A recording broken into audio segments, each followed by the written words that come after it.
और खबरों की शुरुआत करेंगे इस वक्त की बड़ी खबर के साथ। गद्दारी के कानून पर सुप्रीम कोर्ट ने फिलहाल रोक लगा दी है।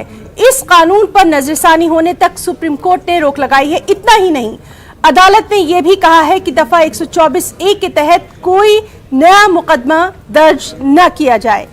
गद्दारी कानून के तहत जेर इल्तिवा मामले जो के त्यों रहेंगे। इन मामलों में कोई भी कार्रवाई नहीं होगी। इस केस में जेल में बंद मुल्जिमीन जमानत के लिए अदालतों से रुजू भी हो सकते हैं।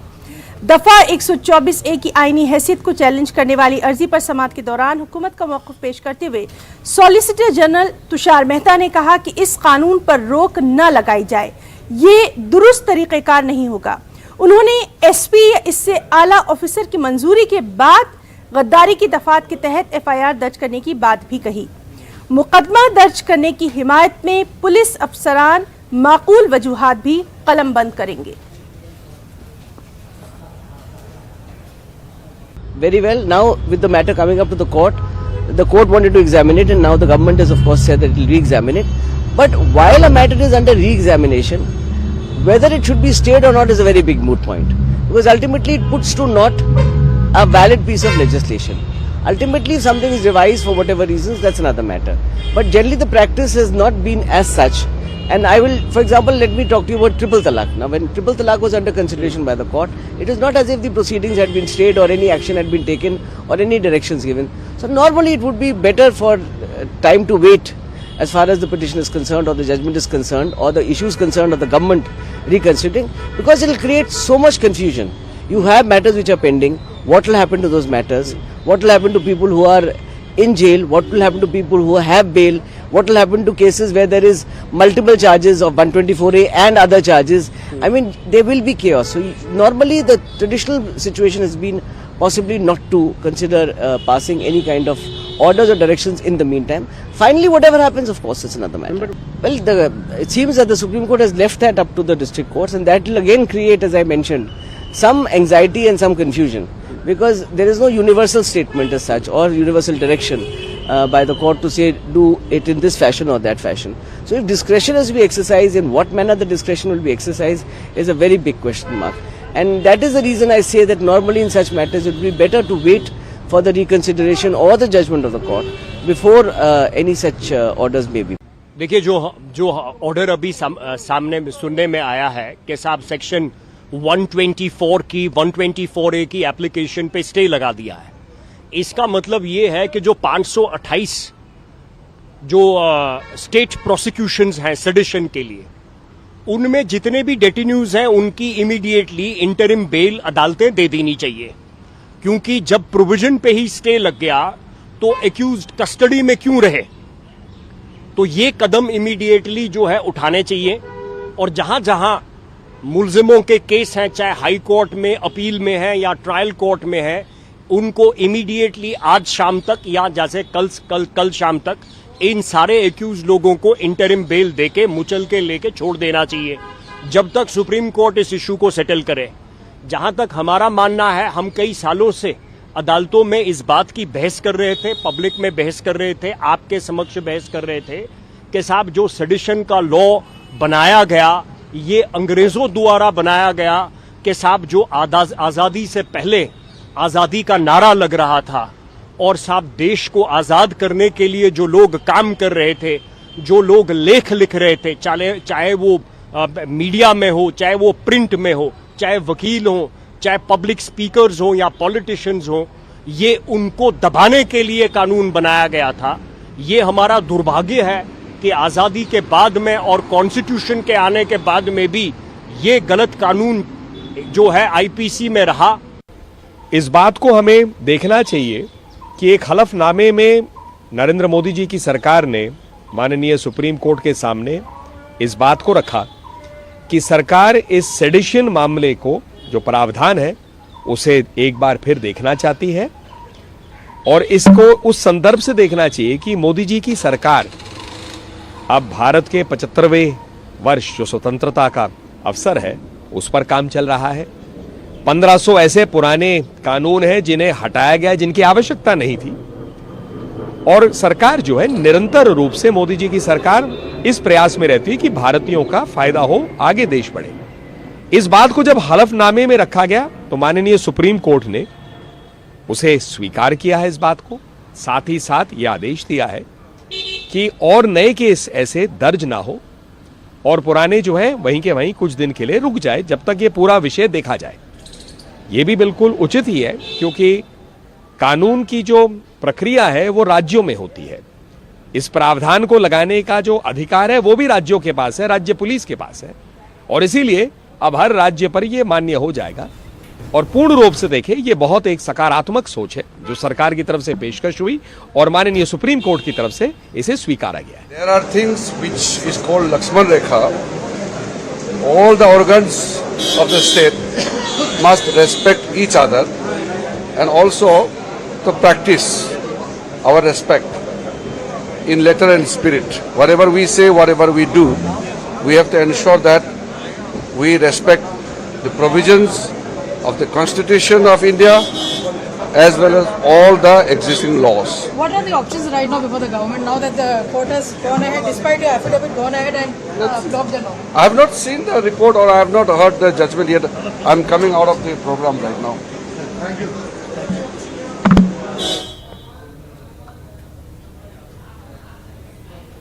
और नाज़रीन, इस वक्त हमारे साथ सीनियर एडवोकेट मजीद मेमन साहब भी मौजूद हैं। उन्हीं से हम इस पूरे मामले को समझने की कोशिश करेंगे। मजीद मेमन साहब, आपका बहुत हम इस्तकबाल करना चाहेंगे न्यूज़ 18 उर्दू में, और आपसे जानना चाहेंगे जिस तरह से सुप्रीम कोर्ट ने फिलहाल ये रोक लगाई है सेडिशन लॉ पर, किस तरह से आप इसको देखेंगे?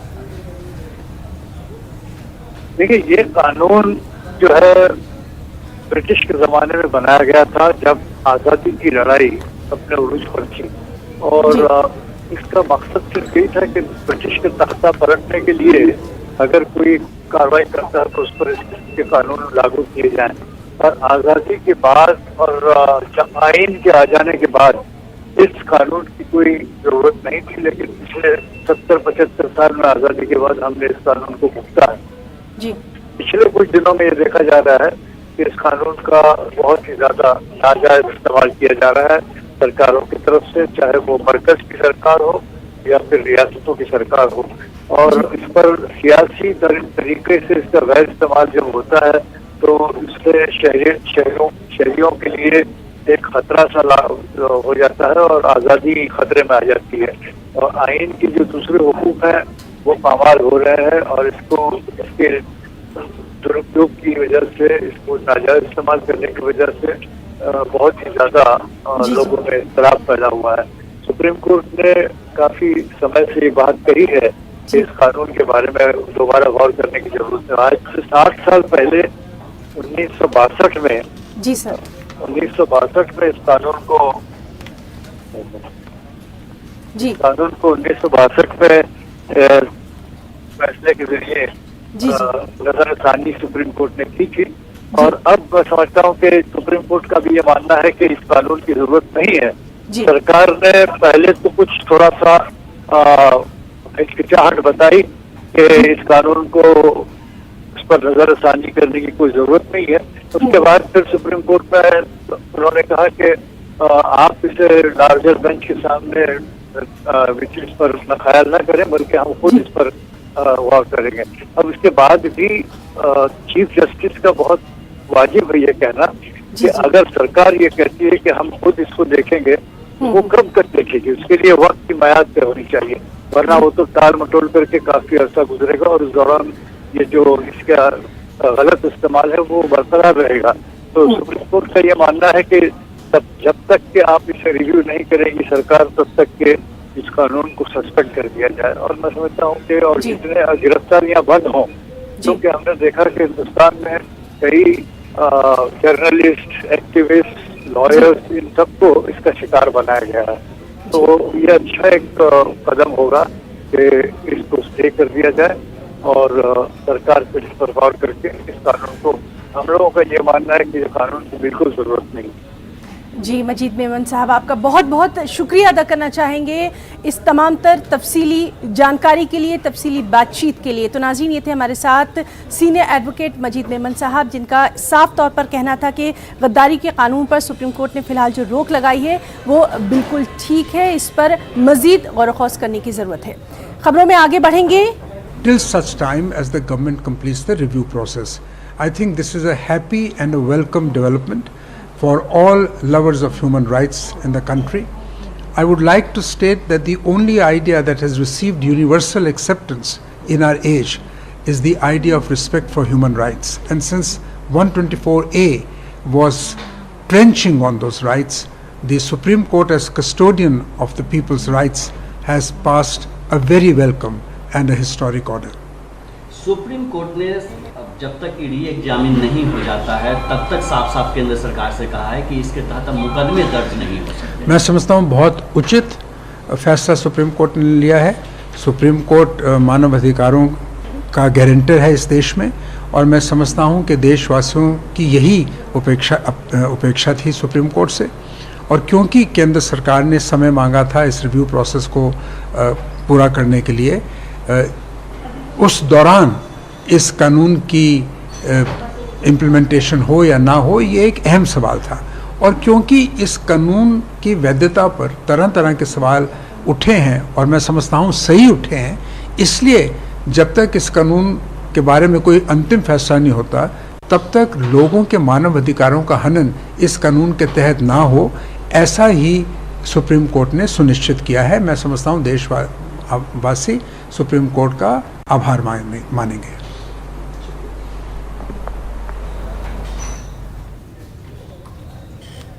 फिलहाल रुकना चाहेंगे एक छोटे से ब्रेक के लिए, चल लौटेंगे।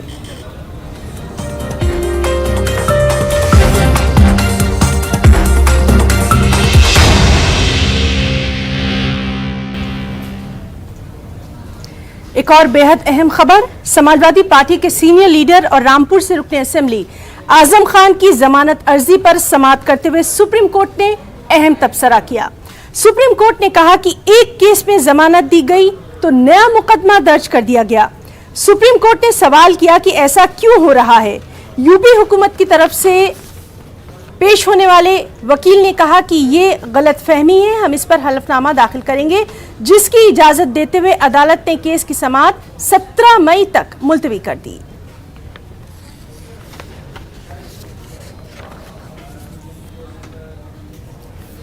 और सीधे रुख करेंगे हमारे नुमाइंदे सुशील पांडे का। सुशील, आपसे जानना चाहेंगे, आजम खान के मुकदमे की समाअत करते हुए क्या कुछ अहम बातें कही हैं कोर्ट ने? देखिए, आजम खान के मामले पर फिलहाल सुप्रीम कोर्ट ने सुनवाई करते हुए ये पूछा है यूपी सरकार से कि जब आजम खान को सभी मामलों में जमानत मिल जाती है तो फिर उनके खिलाफ एक मुकदमा सामने आ जाता है, ये महज एक संयोग नहीं हो सकता है। बहरहाल सुप्रीम कोर्ट ने इस पूरे मामले में ये भी कहा कि जब 87 मामले उनके खिलाफ थे और 87 मामले में वो जमानत पर आ चुके हैं, तभी इस बीच में एक और मुकदमा उनके ऊपर आ जाता है। इसको संयोग के रूप में कैसे देखा जा सकता है? बहरहाल उत्तर प्रदेश सरकार की तरफ से सुप्रीम कोर्ट में ये कहा गया कि ये एक प्रकार की गलत धारणा नहीं है, क्योंकि इस मामले में जब जैसे जैसे जांच चल रही है आजम खान के खिलाफ, और जब आजम खान के खिलाफ एक नई रिपोर्ट आ जाती है तो उस पूरे मामले में मुकदमा दर्ज कर लिया जाता है।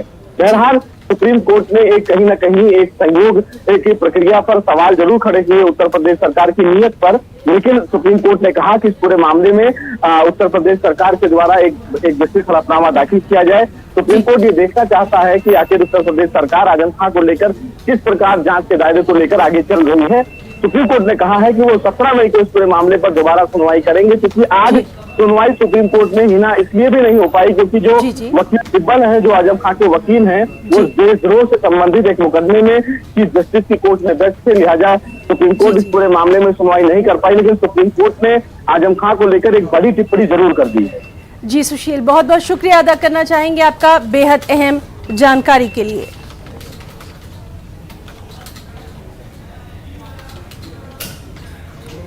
आसानी तूफान काकीनाडा की तरफ पेशकदमी कर रहा है। आंध्र प्रदेश के 4 अजला कृष्णा, गुंटूर, मशरकी और मगरबी गोदावरी जिलों में हवाओं के साथ बारिश हो रही है।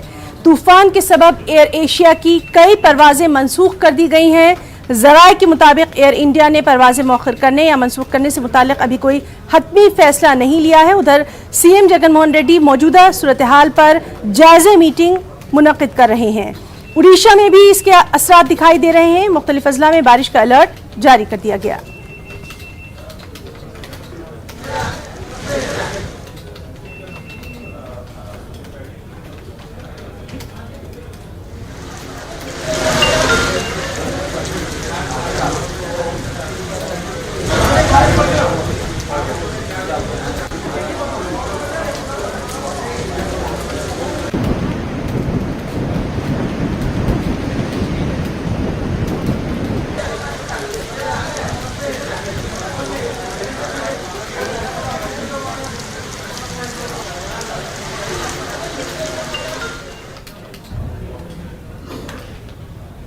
जम्मू कश्मीर में Ramban culture and craft festival का आज से आगाज हो रहा है।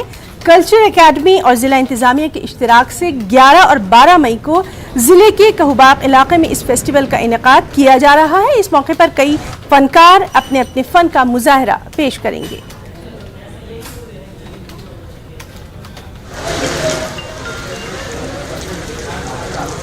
और सीधे रुख करेंगे हमारे साथी बिलाल बाली का। बिलाल, आपसे जानना चाहेंगे, बेहद अहम है ये वहाँ की तहजीब और सकाफत को मुतारुफ करवाने की ये जो शानदार पहल है, खास तौर पर वहाँ के फनकारों का क्या कुछ रद्द-ए-अमल? देखिए, Jammu Kashmir art and culture language culture academy की जानिब से जो जिला रामबन में आज पहली बार तारीखी तौर से देखा जाएगा कल्चरल एंड क्राफ्ट फेस्टिवल का इनेकाद किया जा रहा है। एक लार्ज स्केल के प्रोग्राम को इनेकाद 11 और 12 मई के लिए इसको इनेकाद किया गया था। यहाँ के फनकारों की बात करेंगे, जिला रामबन में जो है टैलेंट बहुत ज्यादा है। यहाँ की अलग जुबानें हैं, तहजीब है, कल्चर है, लेकिन इस तरह का प्लेटफॉर्म आज तक नहीं मिला जिससे कि ये फनकार अपने फन का मुजाहिरा कर सके। तो कल्चरल एकेडमी की जानिब से जिला रामबन के इश्तराक से ये पहल जो आज की गई है, उसकी अवामी हल्कों में काफी सताइश की जा रही है कि इस तरह के प्रोग्राम जो है माजी में भी होने चाहिए थे, लेकिन ताहम अगर आज होता है तो ये खुशाइन बात है। इसको जो बराह रास्त तस्वीर देख रहे हैं मेरे पीछे, जो जिला रामबन की जो डिग्री कॉलेज रामबन की टीम है जो उस पर परफॉर्म कर रही है, इसी तरह से डिफरेंट जगहों से, जैसे हमारे सब डिवीजन रानीहाल है, सब डिवीजन रामसी है, सब डिवीजन जूल संगलदान है और बटोत और दीगर राजगढ़ इलाकों से भी यहाँ पे मुख्य फनकार आए हैं। वो अपने अपनी जुबानों में अपने तरीके का जो यहाँ का रिवायती जो स्पॉट होता है या डांस होता है, खाली डांस होता है, बहुत सारी ऐसी आइटमें हैं जो इस अगस्त गैदरिंग के सामने आज यहाँ पे प्रेजेंट की जाएंगे। अब यहाँ बताना जरूरी है कि यहाँ जिला रामबन में आज कल्चर अकेडमी के अहदेदारान समेत जिला इंतजामिया, डीडीसी चेयरपर्सन समेत यहाँ के मौजूद शहरी और सबसे ज्यादा है कि एक बड़ी तादाद में क्राउड यहाँ पे पहुंचा हुआ है जो इस प्रोग्राम को बराह रास्त देखने के लिए और अपने फन के मुजाहरे के लिए आए हैं। जी हिना। जी बिलाल, आपसे हम जानना चाहेंगे, जिस तरह से आपने बताया कि ये इस तरह से पहली बार ऐसा मौका है जब यहाँ के जो मकामी फनकार हैं वो अपने फन का मुजाहरा कर रहे हैं, उनका क्या कुछ कहना है, उनका रिएक्शन?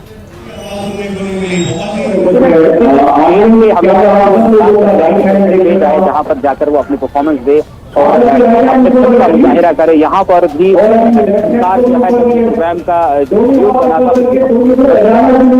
थी कि हमें अपने फन का मुजाहिरा करने यहाँ पे आएगा। खाली प्रोग्राम है तो यहाँ पे आज होने जा रहे हैं। यहाँ पे बहुत सारे फनकार हैं। जी बिलाल, तो लगातार आपसे अपडेट लेते रहेंगे। बहुत बहुत शुक्रिया अदा करना चाहेंगे आपका तमाम तर तस्वीरात के लिए, जानकारी के लिए।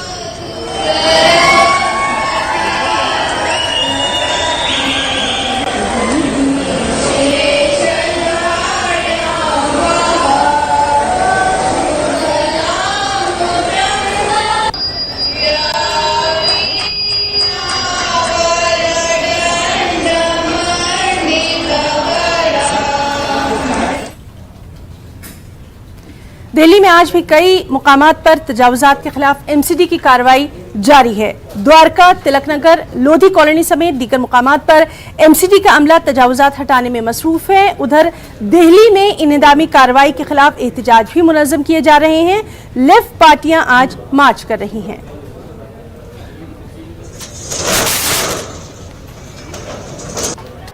देखिए, भारतीय जनता पार्टी के सरकार, एमसीडी सरकार और केंद्र सरकार, मोदी सरकार, ये एक साजिश के तहत जहां जहां माइनॉरिटी है, माइनॉरिटी एरिया पे खास तौर से एक दहशत देने की काम कर रहा है। जैसे कल हमने देखा शाहीन बाग को पिछले एक महीने से टोलर कर रहा है। शाहीन बाग के इमेज को खराब करने के लिए, शाहीन बाग को नाम को खराब करने के लिए। अगर इंक्रोचमेंट हटाना है, इंक्रोचमेंट इससे पहले भी हटी है, लेकिन आप इंक्रोचमेंट नहीं हटा रहे हैं। आप उसे एक खौफ, एक डर दे रहे हैं। आप किसी को ना आप जो है नोटिस दे रहे हैं, आप तो रहे हैं, आप इंक्रोचमेंट हटाए लेकिन नोटिस तो दें। आज से क्यों करी गई और क्या मकसद था? इंक्रोचमेंट हटाने के कोई भी अगेंस्ट नहीं है, लेकिन आप एक पॉलिसी के तहत इंक्रोचमेंट को हटाइए। आप किसको हटा रहे हैं? पंचर वाला, जूस वाला, फल वाला, सब्जी वाला, इनको हटा रहे हैं ना आप। चलिए सैनिक फार्म चलते हैं, मैं साथ में खड़ा हूँ और ये सब लोग साथ में चलेंगे। सैनिक फार्म तोड़ते हैं, 2-2 एकड़ के लीगल फार्म हाउसेज हैं, कौन तोड़ेगा? बसंत विहार कौन तोड़ेगा, जीके कौन तोड़ेगा, ईस्ट ऑफ कैलाश कौन तोड़ेगा? आपको क्या याद आता है? शाहीन बाग। शाहीन बाग में मिला क्या? कुछ नहीं मिला, कुछ नहीं मिला शाहीन बाग में। सरकार की राजनीति है नफरत फैलाने की, बांटने की। हम इस राजनीति को सफल होने नहीं देंगे, हम इस देश को बंटने नहीं देंगे। हमारा देश सावित्रीबाई फुले और फातिमा शेख के साजी शहादत को याद करता है। हमारा देश अशफाक और बिस्मिल की वो बेमिसाल एकता को साथ दिखाता है, जिसमें न हिंदू, न मुसलमान, न सिख, न ईसाई, अब किसी भी कौम के क्यों न हो, लेकिन आप साथ रहेंगे। हम उस एकता को एकता का संदेश देने के लिए यहाँ आए हैं और हमारी ये कोशिश है और हम ये अपील करते हैं पूरे देश से कि ये जो नफरत की राजनीति है, ये जो समुदायों में बांटने की राजनीति है, गरीबों की जीवन और जीविका पे हमला करने की जो राजनीति है, इस राजनीति को के खिलाफ हमें आवाज उठानी होगी और जनता के जो असली मुद्दे हैं, जो महंगाई है, जो गरीबी है, जो बेरोजगारी है, इन मुद्दों के ऊपर हमें ध्यान देना पड़ेगा। अहम खबर भोपाल से, जहां 12 से 14 मई तक पानी की सप्लाई मुतासिर रहेगी। कोलार वाटर सप्लाई सिस्टम की मेन ग्रेविटी लाइन में मरम्मत के सबब राजधानी भोपाल की तकरीबन 10 लाख की आबादी को तकरीबन 60 घंटे तक पानी की मुश्किलात का सामना करना पड़ेगा। पानी की सप्लाई के मुतासिर होने को लेकर भोपाल म्युनिसिपल कॉरपोरेशन ने शहरियों को बाखबर करने के साथ साथ उन्हें पानी को जमा करने का मशवरा भी दे दिया है। पानी की सप्लाई इरा कॉलोनी, रेलवे कॉलोनी, हबीबगंज, जनता क्वार्टर, मीरानगर, बिशनखेड़ी समेत कई इलाकों में मुतासिर रहेगी। अधिकतम सीमा हमने 60 घंटा रखा है। इसके लिए पहले से तैयारी करके सूचना भी दिया गया है। तो थर्सडे फ्राइडे के लिए प्लान है। हम प्रयास करेंगे कि मान लीजिए 48 घंटों के पहले ही मतलब वो रिप्लेस होकर कंप्लीटली मतलब नया सिस्टम आ जाए। इससे प्रेशर भी बढ़ेगा। अभी गर्मी आगे कम से कम मान लीजिए 2 महीना है, एटलीस्ट 1.5 महीना है। सो ये 1.5 महीनों के लिए नया सिस्टम से पानी आने से ही मतलब बेटर प्रेशर बनेगा और सप्लाई। मुल्क के आईटी शहर बेंगलुरु को साफ सुथरा रखने और इस शहर की खूबसूरती में इजाफा करने की नुमायां कोशिश सामने आ रही है। अहम बात यह है कि हुकूमत से कहीं ज्यादा यहाँ के लोगों ने अपने इलाके को साफ सुथरा रखने का बीड़ा उठाया है। बेंगलुरु के फ्रीजर टाउन में वाक़े हाजी सर इस्माइल सेठ मस्जिद रोड की तस्वीर बदलती दिखाई दे रही है। यहाँ कूड़ा करकट डालने वाले मुकामात की पूरे तौर पर सफाई की जा रही है। सफाई के बाद दीवारों पर खूबसूरत रंग रोगन के साथ पेंटिंग भी की जा रही है। फ्रीजन टाउन और पुलकेशी नगर के रेजिडेंट्स वेलफेयर एसोसिएशन और यूथ फॉर परिवर्तन नामी तंजीमें ये अहम समाजी खिदमत अंजाम दे रही हैं। मकामी एमएलए अखंड श्रीनिवास मूर्ति के ताउन से स्वच्छ बेंगलुरु की एक खास मुहिम शुरू की गई।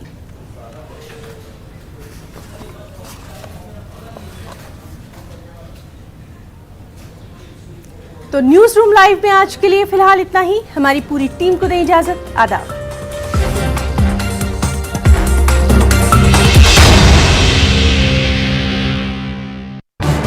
इस न्यूज हेडलाइंस